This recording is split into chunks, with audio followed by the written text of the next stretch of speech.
13 வயது சிறுமி ஜாரா கைரீனா மகாதீர் மரணம் தொடர்பான முதற்கட்ட விசாரணையில் மலேசிய காவல்துறையின் செயல்முறை நெறிமுறைகளை மீறியதாக சந்தேகிக்கப்படும் 3 மூத்த காவல் அதிகாரிகள் மீது காவல்துறையின் உயர்நெறி வழிமுறை இணக்க இலாகா விசாரணை நடத்தவுள்ளது.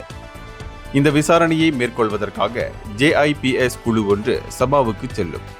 அங்கு ஒரு மாவட்ட காவல்துறை தலைவர், ஒரு மாவட்ட CID தலைவர், ஒரு விசாரணை அதிகாரி ஆகியோரிடம் வாக்குமூலங்கள் பதிவு செய்யப்படும். காவல்துறையின் துணைத் தலைவர் தான்சரி அயூப்கான் மைடீன் பிச்சை கூறுகையில், இந்த காவல் அதிகாரிகளுக்கு எதிராக ஒழுங்கு விசாரணை அறிக்கை திறக்கப்பட்டுள்ளது என்று தெரிவித்துள்ளார்.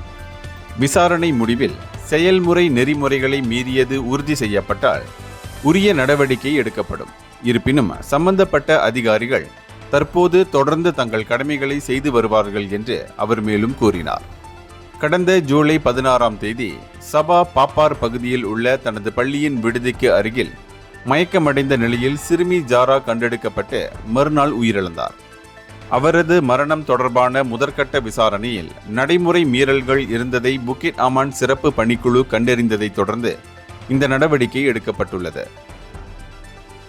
இந்தியர்களின் இதய குரல் மக்களோசை.